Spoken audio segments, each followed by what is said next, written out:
Hello friends, Prince GS academy में आपका स्वागत है। हिस्ट्री के गैर इंपॉर्टेंट क्वेश्चन की सीरीज के अंतर्गत यह मेरा 37वां वीडियो है, जिसमें भारतीय स्वतंत्रता संग्राम के उग्रवादी या गर्मपंथी चरण से संबंधित 30 महत्वपूर्ण प्रश्न देखेंगे, जो किसी भी कॉम्पिटिटिव एग्जाम के लिए बहुत ही महत्वपूर्ण है।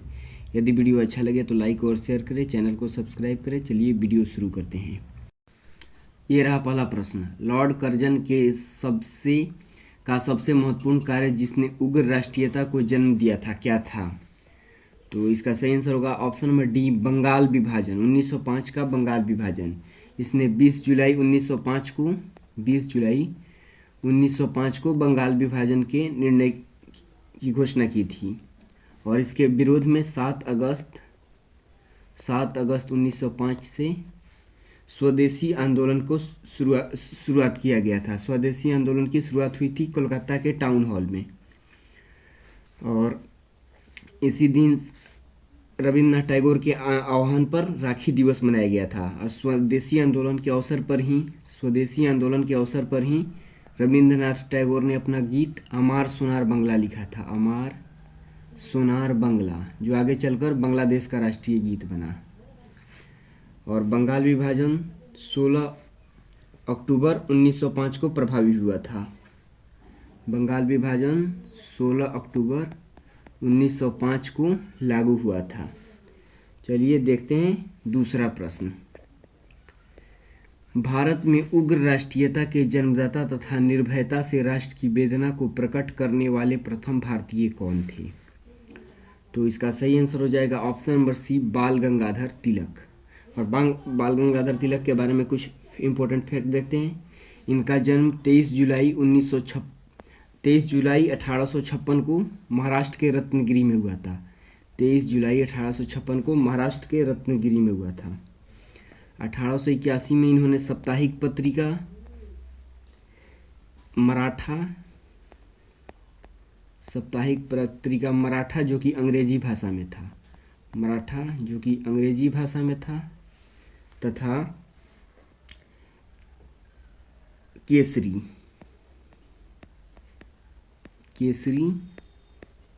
जो मराठी भाषा में था। तो यहाँ कंफ्यूज नहीं होना है, मराठा पत्रिका अंग्रेजी भाषा में था, केसरी पत्रिका मराठी भाषा में था।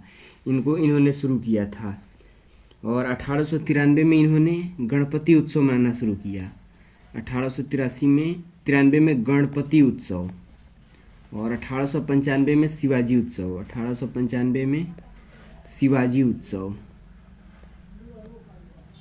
उत्सव मनाना प्रारंभ किया था इन्होंने। और इनके बारे में कुछ और फैक्ट देखते हैं।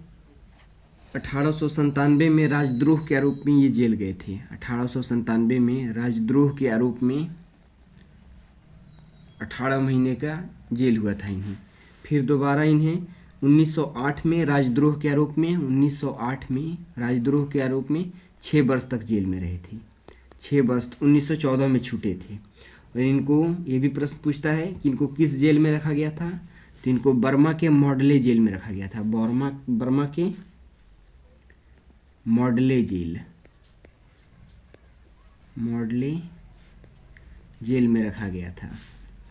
और इनको सजा सुनाने वाला जज का नाम था दावर।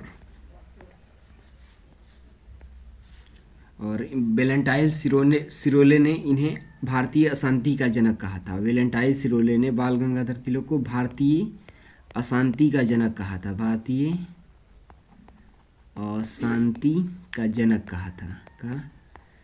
कहा था।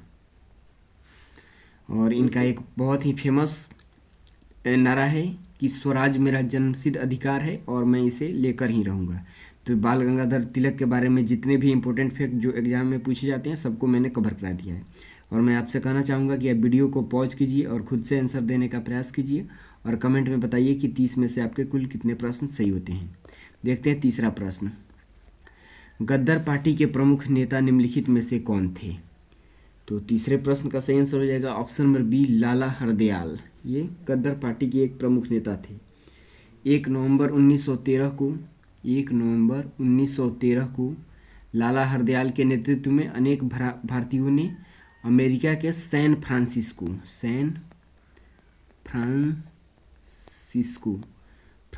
में गद्दार पार्टी की स्थापना की थी।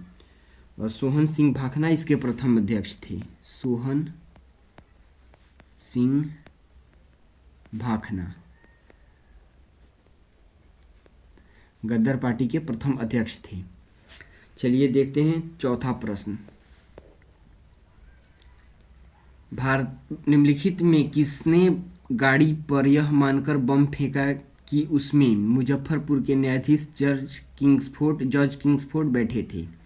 तो इसका सही आंसर होगा ऑप्शन नंबर सी, प्रफुल्ल चाकी। खुदीराम बोस और प्रफुल्ल चाकी, इन दोनों ने बम फेंका था, लेकिन गलती से यह बम केनेडी की गाड़ी पर गिरा जिसमें 2 महिलाओं की मृत्यु हो गई थी।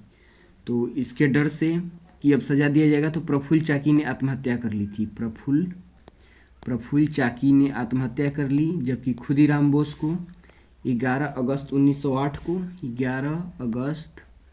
1908 को फांसी की सज़ा दे दी गई। और इस तरीके से फांसी पर लटकने वाले खुदीराम बोस भारत के सबसे युवा क्रांतिकारी थे। चलिए देखते हैं चौथा प्रश्न। मार्ले मिंटो सुधार किस वर्ष प्रस्तुत किया गया था? तो पांचवे का सही आंसर हो जाएगा ऑप्शन नंबर ए, 1909। 1909 में मार्ले मिंटो एक्ट पारित हुआ था। इसमें मुसलमानों के लिए अलग प्रतिनिधित्व की बात की गई थी। मुसलमानों के लिए अलग प्रतिनिधित्व।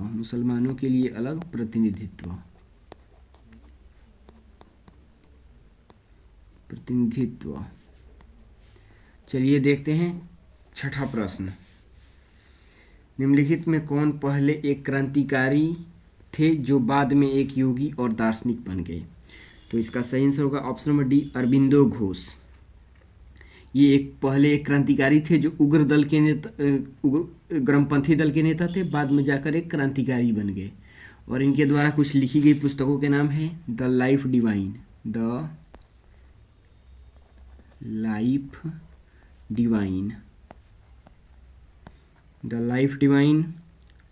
इसके अलावा सावित्री,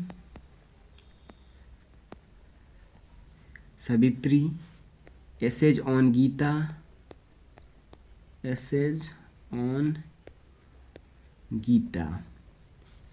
द सिंथेसिस,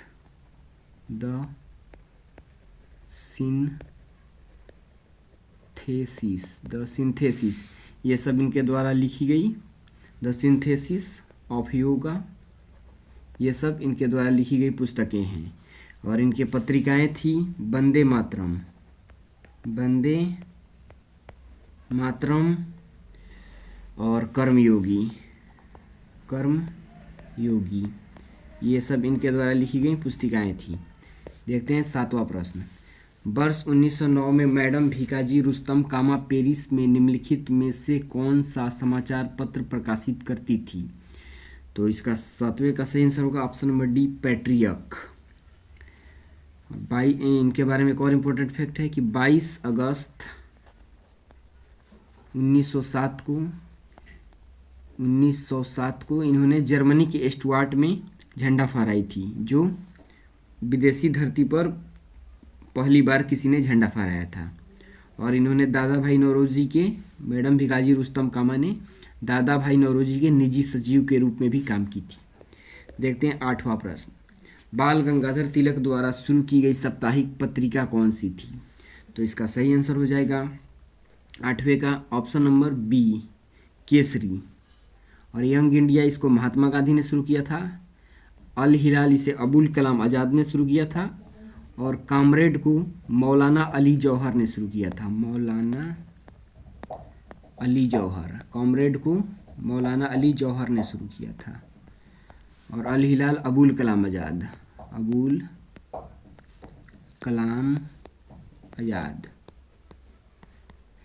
और यंग इंडिया महात्मा गांधी। तो इस प्रश्न के बारे में आपको सारे फैक्ट क्लियर हो गया। देखते हैं नौवां प्रश्न। शेरे पंजाब किसका उपनाम है? तो इसका सही आंसर हो जाएगा option number B, Lala Lajpat Rai. इन्हें शेरे पंजाब या पंजाब केसरी के भी नाम से जाना जाता है। इनका एक फेमस कथन है, नारा बार बार पूछा जाता है कि मेरे सिर पर लाठी का एक प्रहार अंग्रेजी हुकूमत के ताबूत का कील साबित होगा। तो देखिए इनके बारे में और भी अगले वीडियो में, आगे आने वाले वीडियो में इम्पोर्टेंट फैक्ट मिलेंगे जिसमें साइमन कमीशन से जुड़ा हुआ है। चलिए देखते हैं 10वां प्रश्न। भारतीय इतिहास में 1912 का ऐतिहासिक महत्व क्या था? तो 10वें का सही आंसर होगा ऑप्शन नंबर सी, राजधानी का कोलकाता से दिल्ली स्थानांतरण। 1 अप्रैल 1912 को दिल्ली भारत की राजधानी बनी, पहले कोलकाता थी, और इसकी घोषणा लॉर्ड हार्डिंग ने 1911 में की थी।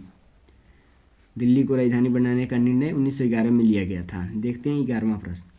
अल हिलाल समाचार पत्र किसके द्वारा राष्ट्रीयता के प्रचार के लिए शुरू किया गया था? इसका मैंने आंसर पहले ही बता दिया था, लेकिन फिर भी बता देता हूँ। इसका सही आंसर होगा ऑप्शन नंबर सी, 11वें का अबुल कलाम आज़ाद। चलिए देखते हैं 12वां प्रश्न। मुस्लिम लीग की स्थापना का श्रेय किसे जाता है? तो 12वें प्रश्न का सही आंसर होगा ऑप्शन नंबर सी, सलीमुल्लाह। इन्हें सलीमुल्लाह खान इनका पूरा नाम था। नवाब ख्वाजा सलीमुल्लाह इनका पूरा नाम था। इसके अलावा आगा खां, इसके स्थापना में आगा खां शामिल थे, मोहसिन उल मुल्क शामिल थे, सैयद मीर अली शामिल थे। नवाब मोहसिन उल मुल्क, मोहसिन उल मुल्क और सैयद अमीर अली, सैयद अमीर अली, अमीर अली। और इसकी स्थापना हुई थी मुस्लिम लीग की 30 दिसंबर 1906 को ढाका में। ढाका जो वर्तमान में बांग्लादेश की राजधानी है, ढाका। चलिए देखते हैं 13वां प्रश्न। स्वदेशी आंदोलन क्यों शुरू किया गया था? तो इसका सही आंसर हो जाएगा ऑप्शन नंबर ए, बंगाल विभाजन के विरोध के रूप में। देखते हैं 14वां प्रश्न। बंगाल विभाजन के विरोध विद्रोह का नेतृत्व किसने किया था? तो 14वें का सही आंसर होगा ऑप्शन नंबर ए, सुरेंद्रनाथ बनर्जी ने। देखते हैं 15वां प्रश्न। अनुशीलन समिति निम्नलिखित में से क्या थी? तो इसका सही आंसर होगा ऑप्शन नंबर डी, एक क्रांतिकारी संगठन। इसकी स्थापना पी मित्र, जिन्हें प्रथम नाथ मित्र भी कहते हैं, पी मित्र ने 1902 में की थी। 1902 में की थी, लेकिन कहीं कहीं ये भी दिया रहता है कि बारिंद्र कुमार घोष ने इसकी स्थापना की थी 1906 में। बारिंद्र कुमार घोष 1906 में इसकी स्थापना की थी। तो आपको ऑप्शन में जो भी मिले वो लगाना है। जैसे पूछेगा कि अनुशीलन समिति की स्थापना कब हुई थी, चाहे किसने की थी, तो ऑप्शन में दोनों एक साथ नहीं देगा, नहीं तो अगर दोनों ऑप्शन में देगा तो ए और बी दोनों देगा, ऐसे ऑप्शन रहेगा। ए पर मान लीजिए पी मित्र हो गया, बी पे बारिंद्र घोष, तो सी ऑप्शन ऐसे देगा कि ए और बी दोनों, नहीं तो दोनों में से कोई एक सही होगा। ये कंट्रोवर्शियल क्वेश्चन है थोड़ा। चलिए देखते हैं 16वां प्रश्न। किसने कहा था कांग्रेस न तो लोगों द्वारा प्रेरित थी और न ही उनके द्वारा सोचा या योजनाबद्ध किया गया था? तो 16वें का सही आंसर हो जाएगा option number D, Lala Lajpat Rai. चलिए देखते हैं 17वां प्रश्न। निम्नलिखित में से किस नेता ने 1906 में कलकत्ता में कांग्रेस अधिवेशन की अध्यक्षता की थी? तो 17वें का सही आंसर होगा ऑप्शन नंबर डी, दादा भाई नौरोजी। और इन्होंने 3 बार कांग्रेस के अधिवेशन की अध्यक्षता की थी। एक 1896 में कोलकाता, 1896 कोलकाता में की थी, 1896, और 1886 कोलकाता में की थी, 1893 लाहौर में, लाहौर, और 1906। तो 3 बार दादा भाई नौरोजी ने कांग्रेस की अध्यक्षता की थी। 1886 का अधिवेशन कांग्रेस का दूसरा अधिवेशन था। चलिए देखते हैं 18वां प्रश्न। भारतीय राष्ट्रीय आंदोलन गर्मपंथियों के प्रभाव में कब आया? तो 18वें का सही आंसर होगा ऑप्शन नंबर ए, 1906 के बाद। देखते हैं 19वां प्रश्न। 1908 में बाल गंगाधर तिलक को कितने वर्ष की जेल हुई थी? तो इसको मैंने दूसरे प्रश्न में एक्सप्लेन किया था, 6 वर्ष। 1908 से लेकर 1906 तक ये बर्मा में जेल में रहे थे, 1914 तक 6 वर्ष। देखते हैं 20वां प्रश्न। बिहार बंगाल से कब अलग हुआ? तो 20वें का सही आंसर हो जाएगा ऑप्शन नंबर बी, 1912। देखते हैं 21वां प्रश्न। गद्दर क्रांति छिड़ने का सबसे महत्वपूर्ण कारण क्या था? तो किसमें का सही आंसर होगा? ऑप्शन नंबर ए, प्रथम विश्व युद्ध का शुरू होना। देखते हैं 22वां प्रश्न। बरेंद्र कुमार घोष की क्रियाकलापों ने एक गुप्त क्रांतिकारी संगठन को बंगाल में जन्म दिया, वह संगठन कौन सा था? जैसे देखिए इस प्रश्न में दिया है कि बरेंद्र कुमार घोष ने, इस प्रश्न के माध्यम से कहना चाहता है कि इन्होंने अनुशीलन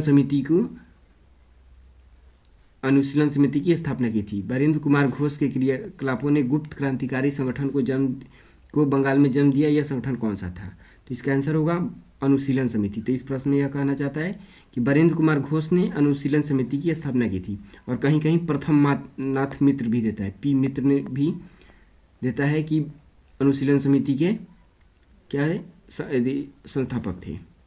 चलिए देखते हैं 23वां प्रश्न। किस भारतीय राष्ट्रीय आंदोलन का शीर्ष गीत बना वंदे मातरम? तो इसका सही आंसर हो जाएगा 23वें का ऑप्शन नंबर डी, स्वदेशी आंदोलन, जो बंगाल विभाजन के विरोध में चलाया गया था। देखते हैं 24वां प्रश्न। अतिवादियों एवं उदारवादियों, अतिवादी जो मतलब उग्रवादी विचारधारा के लोग थे यानी गर्मपंथी दल के, उदारवादी जो नरमपंथी विचारधारा के लोग थे। अतिवादी एवं उदारवादियों के पुनर्मिलन की प्रक्रिया में प्रमुख भूमिका निम्नलिखित में से किसका था? तो इसका सही आंसर का ऑप्शन मेरे एनी बेसेंट। देखते हैं 25वां प्रश्न। किसने मोहम्मद अली जिन्ना को हिंदू मुस्लिम एकता का दूत कहा था? तो ये कथन सरोजिनी नायडू का था, सरोजिनी नायडू। देखते हैं 26वां प्रश्न। मुस्लिम लीग का प्रथम अध्यक्ष कौन था? तो इसका सही आंसर होगा option number A, Aga Khan. Aga Khan Muslim League के प्रथम अध्यक्ष थे। देखते हैं 27वां प्रश्न। लॉर्ड हार्डिंग ने बंगाल विभाजन को किस वर्ष रद्द किया था? तो 27वें का सही आंसर हो जाएगा ऑप्शन नंबर ए, 1911। देखते हैं 28वां प्रश्न। अलीपुर बम कांड में अरविंद घोष का बचाव किस वकील ने किया था? तो इसका सही आंसर होगा ऑप्शन नंबर डी, सीआर दास, जिन्हें चित्तरंजन दास, इन्हें सीआर दास भी कहा जाता है, सीआर दास। देखते हैं 29वां प्रश्न। निम्नलिखित में कौन सा कांग्रेस अधिवेशन बिहार में हुआ था? तो इसका सही आंसर हो जाएगा ऑप्शन नंबर सी, 12वां, 1912 में। 1912 का कांग्रेस अधिवेशन या 27वां कांग्रेस अधिवेशन था, जो बिहार के बांकीपुर में हुआ था, बांकीपुर। चलिए देखते हैं 30वां और अंतिम प्रश्न। कामागाटामारू क्या था? तो कनाडा की यात्रा पर निकला एक जहाज था। तो इस तरीके से ये 30 प्रश्न कंप्लीट होते हैं। अगर वीडियो अच्छा लगे तो लाइक और शेयर करें, चैनल को सब्सक्राइब करें। चलिए मिलते हैं नेक्स्ट वीडियो में। और 28वां प्रश्न शायद छूट गया था, अलीपुर बम कांड नहीं शायद हो गया है। ये अलीपुर के बम कांड के बारे में आपको थोड़ा सा इम्पोर्टेंट फैक्ट बता देता हूँ कि 18 मई 1908 को 31 व्यक्तियों को अवैध शस्त्र रखने के कारण गिरफ्तार किया गया था और इन्हें 19 अगस्त 1908 को एक जज के सामने पेश किया गया था, जिसे अलीपुर बम कांड कहा जाता है। और 7 सितंबर 1908 को 7 और लोगों को गिरफ्तार किया गया। 7 और लोगों को गिरफ्तार किया गया और इन्हें जज के सामने पेश किया गया। और नरेंद्र गोसाई इसमें सरकारी गवाह बन गया था। नरेंद्र गोसाई इस केस में सरकारी गवाह बन गया था। तो 29वां 30वां प्रश्न तो मैंने पहले ही करा दिया था। तो इस तरीके से ये वीडियो कंप्लीट होता है। वीडियो अच्छा लगे तो लाइक और शेयर करें, चैनल को सब्सक्राइब करें। चलिए मिलते हैं नेक्स्ट पार्ट में, तब तक के लिए धन्यवाद।